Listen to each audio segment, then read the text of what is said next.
his medicine. How did he used to treat himself? So he used to seek medicine also, and he had a lot of, Ibn Qayyim Jawzi rahmatullah has a book completely on how Rasulullah used to treat it with natural things, herbal medicine. So we have a lot of ahadith from that, but he also used to have the medicine treatment actually through ruqya itself. Ruqya is when you recite Quran or dua and you use your hand and you apply it on your affected parts, so that helps a lot. So that is ruqya. That's something that again many people don't practice. Instead of jumping to Advil or Tylenol, you just put your hand and recite Surah Al-Fatiha or whatever Quran do ruqya. That should be your first step. And then along with it, you take second step, medicine. Okay? So that should be the habit. First, put trust in Allah subhanahu wa ta'ala. But since Allah subhanahu wa ta'ala told us to seek the world to find the cure, we do that just because He said that. Otherwise, ruqya was itself sufficient. If ruqya was itself sufficient, imagine what would happen to all doctors. So you just treat people with Quran. That's what ruqya is all about. You mean faith healing? Like faith healing? I mean, in ruqya you basically recite something, right? You can do it to yourself. Yeah, you can say. I mean, if you're referring to cognitive therapy, I'm just making a comparison. Is it same meaning? It's not faith healing. You can actually cure non-Muslims with Quran too. Right? Even though they are non-Muslims, but the words of Quran is so much powerful that it affects them as well. So how do you do that? Like, is any Just read any Quran. So, for example, you have a headache. Yeah, as the brother said. Yeah. You have fever, you recite some surah belonging and wiping your. But that book that I mentioned by Ibn Qayyim Jawzi rahmatullah, it's available in English. It has a lot of list of things that if Do you know what's the name of the book? Prophet's Medicine. I think we have it here somewhere. Prophet's Medicine. It's there in obviously in Arabic, but in English also we have. It's good. It's good. It's a good book. So read it, inshallah. But the thing that I want to talk about when it's medicine is this something that not many people know. Cupping. It's called hajam. That's proved by many authentic ahadith that Rasulullah used to do cupping. Cupping, if you don't know, it's like a treatment where you take out blood. I was thinking of showing a video, but I don't know if it's appropriate to show it in the masjid. So what you do basically, like Rasulullah used to do this kind of treatment. You basically, what you do is you put a cup on, maybe if you can put it on a shoulder, and you maybe you like put a flame or something, and then you trap the oxygen, and that cup actually sticks onto your body. So the blood, bad blood starts collecting in that. And on the second time you do the same, but before that you put spots or holes in the blade or something, make small marks. So the second time all the blood actually starts filling the cup. And all that blood is like the bad blood in your body, all cholesterol, everything. It's even practiced today, even by non-Muslims, it's done. So this is something that is done very, very, very common in many countries. Yeah. Can you say it again? Cupping, how it works. So what they do is take a cup, it's like open from the top, like. So what they do is they try to put it on the body, like on the shoulder or neck or anywhere. And when you put it, actually, when you put a cup, it will fall down, right? So in order to make it stick to the body, you just like ignite with like flame or something, just for 1 or 2 seconds. You just put it in the cup and take it out, and then if you do that, the oxygen gets trapped and that cup gets stick to your body. Okay? And now when you leave it on like that for a few minutes, your blood starts coming and collecting in there. But since you didn't make hole, it will not trap. Second time you just make holes because the blood is there already. So you make holes with a blade, small blade. Won't hurt that much. Second time you do the same thing, take a flame and try to stick it again. And now since you have holes, the blood starts collecting. It's like the whole cup like this. There's the blood, all dirty blood in there. So it works for many people. And Rasulullah himself said that cupping is the best medicine. He himself said that. Cupping is But some people, might not be compatible with that treatment, so you have to ask whoever. It's a profession, not everybody cannot do it. So there's people who study this, and they do it, they practice. So even Rasulullah, he wouldn't go around to people say, okay, do hajama to me. He chose a specific person. His name was Abu Toiba. He was a specific person appointed to do hajama for Rasulullah. And Is this practice today? oh yeah, many people do it. Many people do it. It's practiced today. If you go on YouTube and type cupping, you will see all videos coming up. They also have massage with cupping. So instead of taking out blood, they will just move that cup around your body and your back. So it feels very good. So it's a special type of massage. And they wrote a lot of non-Muslims wrote a lot of books on it. So some people say that he used to do cupping many times because they used to think that because of that poisoned meat that he ate, it started affecting his body. So as a treatment to that, he regularly was having that on his shoulder, on the ends of his neck. So that was common practice. And it's really, so people living in hot climate, that really helps because the blood is very thin, so it's easy. But for older people, it might not be recommended. But again, you have to ask the expert, whoever is doing, they will tell you whether it's good for you or not. Specific time, some days. Yeah, I read that 17, 19, and 20 for these dates was what some used to do. But I don't know how much authentic that is, but just. Okay. This would be the last for today. Bravery. Was Rasulullah brave, and how much brave?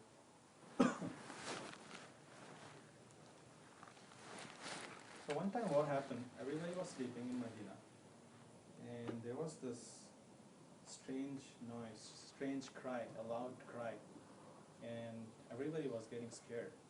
What is this cry? Where is this coming from? So people in Medina were trying to, get ready to check out what this is, go together and find out and really resolve this scary thing.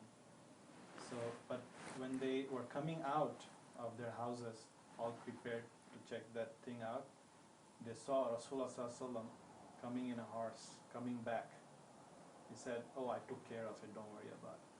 But he himself went, and people said that he was wearing only izar, so he hurried quickly and was not even wearing his armor, nothing. He just took the horse, just went like that, and when he came back, he said, I took care of this, now you guys go back, nothing to worry about. So it's one thing here is that how a leader should be. A leader is someone who take responsibility of all the people, not like just always be behind them. And who is Ubay ibn Khalaf? Ubay ibn Khalaf is the only person that was killed by Rasulullah ﷺ. Rasulullah ﷺ in all the battles killed only one person. He's the master of Bilal, right? Bilal, No. Bilal was his slave. Ubay ibn Khalaf. I think it was Umayyah ibn Umayyah. Oh, probably His brother, probably, yeah.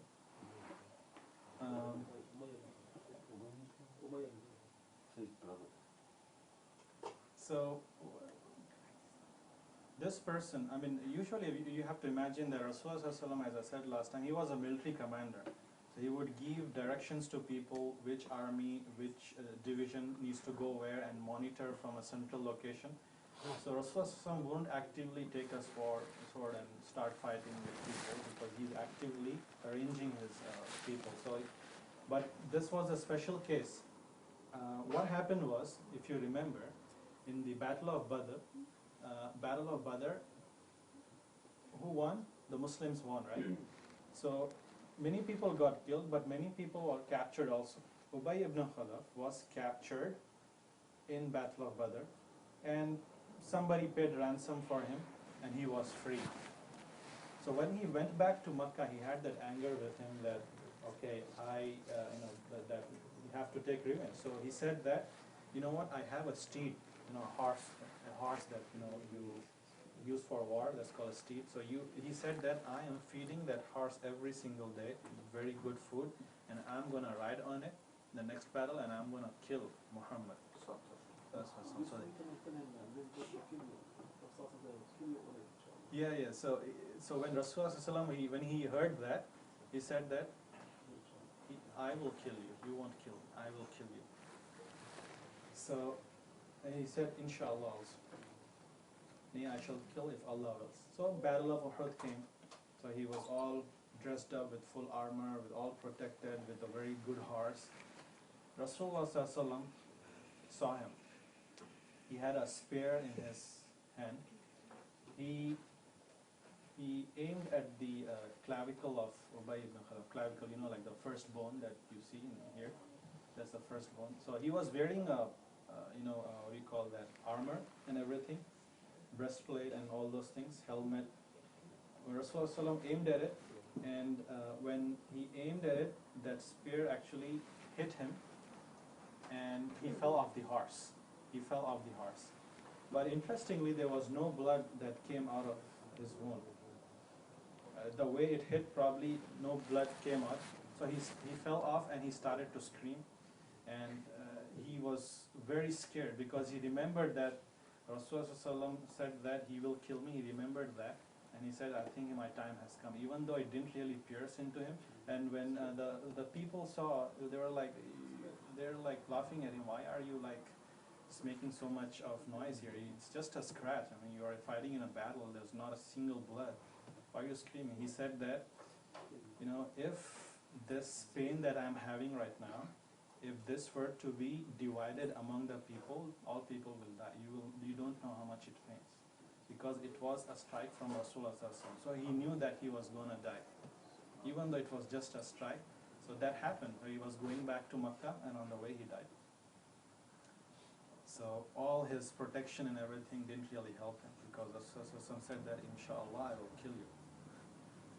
And the Battle of Hunain, also we know that there was one of the very, very difficult battles, lost many lives. It was the time when the experts in arrow shooters, they would just shower the arrows on the people, and Muslims were getting shaheed left and right because of that. So people were actually staying behind. And who was in the front at that time? Rasulullah was in the front, and the bravest among the Sahaba was in the front. So if somebody wanted to know who was the bravest, that was the time to know. Only the front people who were there, they were the bravest people. People saw it. And actually it was said that people would actually take the shield behind Rasulullah just to fight. And Rasulullah was in the front. Because everybody was so scared. You imagine just arrows coming, it's raining all directions. So they were very good at that skill, the Mushrik tribes. Any name? How was it? Any names from the front you said? The brother, what are you saying? Ibn Abbas. Ibn Abbas radiallahu anhu. Also, I think Abu Sufyan also. No, Abu Sufyan was later. It was after Fatah Makkah? Hunain was after Fatah Makkah. Yeah, Abu Sufyan became Muslim at Fatah Abu Makkah. Sufyan was there. He was holding Yeah, so he was there in the front as well, Abu Sufyan is what I mean. Last one, the Bedouin. That's kind of amazing. So what happened was that Rasulullah sallallahu alaihi wasallam, he was traveling and he wanted to take rest. So Sahaba also wanted to take rest. So he went under this tree. He took a short nap, and before he slept, he put a sword on the tree, hung it up. And when he woke up, he saw this Bedouin with his sword pointing at him like this. So he said, who is going to save you now, O Muhammad? It's pointing to him. So what did Rasulullah do? What would others do basically? You just wake up and there's all this pointed sword pointing at you. Rasulullah, what was his reply? Allah, Allah, Allah. He said 3 times, Allah is going to save you. And he remained calm, nothing. But, subhanAllah, he was able to overpower that person. And now sword is in his hand. And he asked us, who's going to save you? The thing here is that he did not punish him. He let it go. He let it go. He sat up and he was all fine. So that's just to show you that how brave he was. Rasulullah excelled in every character that you take, anything that you take, any action. He was the best, perfect Muslim that you can ever imagine.